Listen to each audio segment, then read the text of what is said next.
JAP की attestation कैसे करवाते हैं, क्या क्या स्टेप हम फॉलो करते हैं, आज की इस वीडियो में हम कंप्लीट डिटेल के साथ देखेंगे कि स्टेप बाय स्टेप जैप की अटेस्टेशन हम कैसे करवाते हैं। Hello everyone, my name is Syed Yaman, welcome back with a new video. आज की वीडियो में हम जैप का जो पोर्टल है उसमें मैं आपको लेके जाऊंगा और स्टेप बाय स्टेप बताऊंगा कि आप अपनी डिग्री जैप के थ्रू कैसे अटेस्ट करवा सकते हैं। इससे पहले वीडियो में मैंने आपको बताया था कि आपने जब भी जैप में लॉगिन करना होता है तो आपने क्रिएट करनी होती है बॉन्ड आईडी। अब वो बॉन्ड आईडी कैसे हम क्रिएट करते हैं ताकि आप जैप के पोर्टल में लॉगिन कर सके, तो आप लास्ट वीडियो मेरी जाके देख लें, इसमें मैंने डिटेल में आपको स्टेप बाय स्टेप बताया है। तो अब हम चलते हैं बिना किसी टाइम ज़ाया किए पीसी के ऊपर और स्टेप बाय स्टेप मैं आपको लेके चलूंगा। साथ साथ आप लोगों ने भी इसी तरीके से इसको फॉलो करना है ताकि आप लोगों को कंप्लीट जैप की अटेस्टेशन हो सके और आपकी कोई मिस्टेक ना हो। आप जैसे ही लॉगिन करेंगे, लॉगिन करने के बाद ये स्क्रीन आपके सामने आ जाएगी। यहाँ पे सबसे पहले आपने अपनी जो है वो पर्सनल इंफॉर्मेशन डालनी है। अपना first name, last name, previous name, जो आपका बर्थ नेम है वो डालना है। आपने डेट ऑफ बर्थ यहाँ पे अपनी डालनी है करेक्ट, और साथ अपनी प्लेस ऑफ बर्थ डालनी है, कंट्री ऑफ बर्थ डालनी है, और आपने आपकी जो करंट नेशनलिटी है, फॉर एग्जांपल पाकिस्तानी है तो पाकिस्तान डाल देंगे, जर्मन जो भी नेशनलिटी है वो आपने यहाँ पे डाल देनी है। अब नेक्स्ट पे आना है। नेक्स्ट में आके आपने यहाँ पे अपना कंट्री सिलेक्ट करना है, किस कंट्री से हैं। अगर आप पाकिस्तान से हैं तो आपने यहाँ पे लिख देना है पाकिस्तान, ठीक है। और यहाँ पे अपना आपने पोस्टल कोड लिखना है, फॉर एग्जांपल हाउस नंबर कुछ भी XYZ, और postal code house number for example मैं आपको बताता हूँ, ये देखें हाउस नंबर 126, ठीक है। ये आपने अपना वो डाल देना है हाउस नंबर। उसके बाद आपने यहाँ पे अपना ईमेल डालना है, अपना फ़ोन नंबर डालना है। नेक्स्ट पे जाएंगे, कहता है जी द कॉन्टेक्ट इनवैलिड कैरेक्टर, ये भी मैं देख लेता हूँ, हाउस नंबर 299, ठीक है। ये आपने हाउस नंबर डाल दिया, ईमेल डाल दिया, अपना फ़ोन नंबर डाल दिया। अब आपने सेव नेक्स्ट करना है। अब वो यहाँ पे से पूछता है, कहता है have you applied for statement of comparability previously, पहले आपने जैप की अटेस्टेशन करवाई हुई है। अगर तो आपने करवाई हुई तो आपने यस लिखना है, अगर आपने नहीं करवाई हुई तो आपने यहाँ से नो सेलेक्ट कर देना है। अब आपने कहना है सेव एंड नेक्स्ट के ऊपर। अब यहाँ पे सबसे पहले आपने लिखना है, कहता है जी country the university degree was obtained from, किस कंट्री से आपकी जो डिग्री है वो मिली थी, तो आपने कहना है पाकिस्तान यूनिवर्सिटी डिग्री, ठीक है। यहाँ पे आपने देखें, अब ये इंपॉर्टेंट चीज है, यहाँ से आपने देखना है आपने बैचलर्स करवाना है, डिप्लोमा करवाना है, मास्टर्स की डिग्री करवानी है, या आपने कौन सा सर्टिफिकेट अपना जैप की अटेस्टेशन करवानी है। फॉर एग्जांपल मैं कहता हूँ मैंने बैचलर्स की डिग्री करवानी है, ठीक है।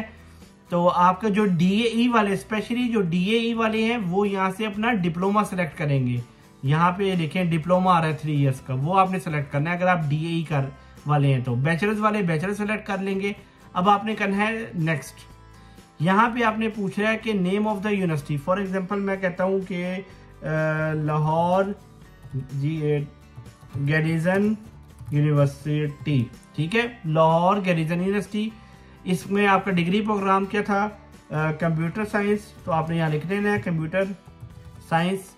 स्पेशलाइजेशन अगर कोई है तो वो लिख देनी है। नेम ऑफ द यूनिवर्सिटी, अच्छा ये देखिए name of the university degree, name of the university degree वो आपने लिखना है। ये आपने यहाँ पे लिखना है कंप्यूटर साइंस, ठीक है। और यहाँ पे डिग्री प्रोग्राम आपका था सॉफ्टवेयर इंजीनियरिंग, और यहाँ पे स्पेशलाइजेशन है, और यहाँ पे लिखना है name of the university Lahore, जैसे मेरी थी लाहौर गैरिजन यूनिवर्सिटी, ठीक है। आपने यहाँ पे लिख देना है लाहौर गैरिजन। अब सिटी कौन सी थी, फॉर एग्जांपल मैं कहता हूँ लाहौर। यहाँ पे अब आपने लिखना है प्रीवियस पीरियड्स ऑफ स्टडी, कि आपकी स्टार्ट कब हुई थी। फॉर एग्जांपल मैं कहता हूँ फर्स्ट को स्टार्ट हुई थी 2012-13 से स्टार्ट हुई थी, और ये एंड हुई फर्स्ट और 2017, ठीक है। आगे वो कहता है date of the degree was confirmed, आपकी डिग्री कब हुई थी। फॉर एग्जांपल मैं 2 डालता हूँ 2017 डालता हूँ। उसके बाद कहता है कि date of the university diploma was issued, ये आपने एग्जैक्ट जो आपकी डिग्री पे डेट लिखी होगी वो आपने यहाँ पे लिख देनी है। फॉर एग्जांपल मैं लिखता हूँ 3/30 और मंथ 2 लिखता हूँ, और यह लिखता हूँ 2017, ठीक है। अच्छा ये देखिए यहाँ पे लिखा हुआ है certificate number of the university diploma. आपके सर्टिफिकेट पे एक नंबर लिखा होगा, वो आपने यहाँ पे लिख देना है, ठीक है। आगे वो कहता है कि आपकी डिग्री फुल टाइम प्रोग्राम था, पार्ट टाइम प्रोग्राम था या डिस्टेंस लर्निंग थी, तो आपका फुल टाइम प्रोग्राम था। आगे कहता है standard duration of the degree programme, वो आपका कितना था, 4 ईयर्स का, तो आपने यहाँ पे 4 लिख देना है। अच्छा आगे कहता है फाइनल थीसिस, कहता है do you complete final thesis, आपने कहना है यस। अब देखिए जो जैब की अटेस्टेशन होती है बेसिकली वो 2 चीजों के लिए होती है, या जर्मनी में आप जॉब सर्च वीजा अप्लाई कर रहे होते हैं या EU ब्लू कार्ड अप्लाई कर रहे हैं। अगर आप EU ब्लू कार्ड के जॉब होल्डर हैं तो आपने यस करना है, अगर आप जॉब सर्च वीजा के लिए अप्लाई कर रहे होते हैं तो आपने यहाँ पे नो सेलेक्ट करना है। तो जस्ट मैं आपको इन्फॉर्मेशन के लिए ये चीज बता रहा हूँ, आपने यहाँ पे नो सेलेक्ट करके आपने सेव और नेक्स्ट पे मूव कर जाना है। अब ये देखिए ये आई थिंक डेट सही नहीं है, डेट का उसने मुझे एरर दी है, तो मैंने अभी डेट अपनी चेंज की है। अब देखते हैं, सेव एंड नेक्स्ट पे आ गया। अब यहाँ पे कहता है एडिशनल यूनिवर्सिटी डिग्री, कहता है वुड यू लाइक। अच्छा यहाँ पे दोबारा पूछ रहा है कि आपने कोई और डिग्री तो नहीं अटेस्ट करवानी, अगर आप नहीं करवानी तो आपने साथ नो लिख देना है और आपने चले जाना है सेव एंड नेक्स्ट पे। यहाँ पे आपने लिखना है secondary school qualification required for university, जो आपका इंटरमीडिएट है वो आपने यहाँ पे लिखना है, ठीक है। फॉर एग्जाम्पल मैंने लिखता हूँ यहाँ पे एफएससी मैंने की थी, इंटरमीडिएट कंट्री मेरी थी पाकिस्तान, और यहाँ पे आप डेट लिखें कि 1 फॉर एग्जांपल 1 और 2012, ठीक है। 13 से मेरा वो शुरू हुआ था बैचलर्स और 12 में मैंने इंटरमीडिएट की थी। अब मैं इसको कहता हूँ सेव एंड नेक्स्ट। यहाँ पे आके वो कहता है वैलिड डॉक्यूमेंट पासपोर्ट और आईडी, यहाँ पे आपने क्या करना है वैलिड, फॉर एग्जांपल मैं इस टाइम यहाँ पे कोई भी डाल देता हूँ, ठीक है, ये डाल दिए वैलिड। आपने यहाँ पे ये एग्जांपल के लिए मैंने कोई भी PDF अपलोड कर दी थी, लेकिन आपने यहाँ पे वैलिड पासपोर्ट अपना डालना है। इसी तरह कहता है name proof of a name change, अगर आपका नेम वगैरह चेंज हुआ तो आपने इसमें यहाँ पे डालना है, ठीक है। I will submit the document letter, I can not submit document at all, या अगर आपने लेटर सबमिट करना है तो आप इसको टिक कर लें, अदरवाइज आपने नॉर्मली नेक्स्ट मूव कर जाना है। अब यहाँ पे देखें ये चीज पूछ रहा है यूनिवर्सिटी डिप्लोमा विद HEC की स्टैंप के साथ, ठीक है। HEC की स्टैंप के साथ आपका जो डिप्लोमा होगा वो आपने यहाँ पे अपलोड कर देना है अपना, ठीक है। ये मैंने जस्ट एग्जांपल के लिए एक रैंडम PDF अपलोड कर रहा हूँ। सेम आपका जो HEC की स्टैंप के साथ अटेस्टेशन होगी वो आपने उसकी जो है वो ट्रांसक्रिप्ट ऑफ द रिकॉर्ड, पहले डिग्री अपलोड करनी है, फिर आपने अपलोड कर देना है उसकी ट्रांसक्रिप्ट, ठीक है। ये दोनों एडिट करने के बाद आपने कहता है ट्रांसक्रिप्ट ऑफ द रिकॉर्ड, यहाँ पे भी आप स्टैंप के साथ, ये HEC की जो स्टैंपें हैं उसके साथ आपने यहाँ पे चीजें अपलोड करनी है। अब यहाँ पे बता दूं जो DAE और डिप्लोमा वाले होते हैं उनके लिए ये ऑप्शन नहीं आता, उनके लिए ऑप्शन चेंज होता है, तो वो उस हिसाब से आपका रोल नंबर आपका सारा कुछ होगा, वो आपने इसमें एडिट करते जाना है। अब नेक्स्ट में हम मूव करते हैं सेव एंड नेक्स्ट।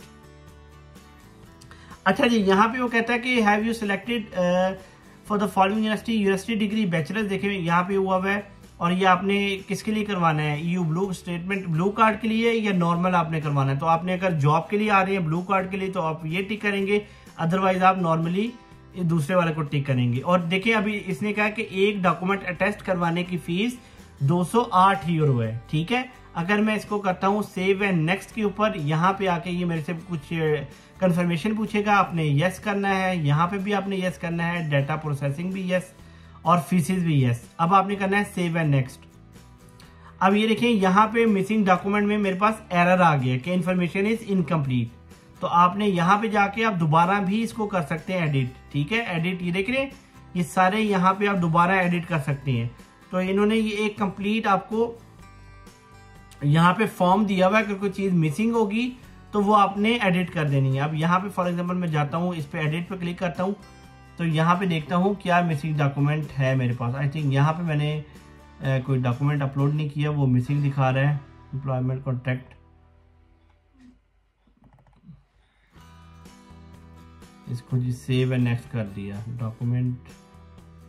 अच्छा ये आप अगर आपका कोई मिसिंग डॉक्यूमेंट होगा तो वो आपने डाल देना है, अदरवाइज वो आपको कोई एरर जनरेट नहीं करेगा। इसी तरह आपने नेक्स्ट भी आना है। अब ये देखें क्या कहता है, योर इन्फॉर्मेशन इज कंप्लीट।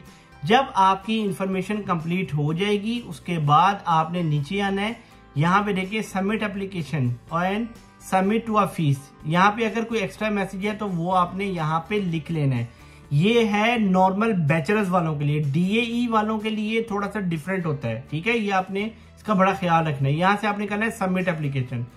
जब मैं एप्लीकेशन सबमिट कर दूंगा तो मेरे पास ऑप्शन आएगा सेलेक्ट पेमेंट मेथड। अब मैं इस पे पेपॉल पे क्लिक करता हूँ तो ये इन्होंने अपनी सारी बैंक की डिटेल दी हुई है कि आपने इतने इतने पैसे ट्रांसफर करने हैं।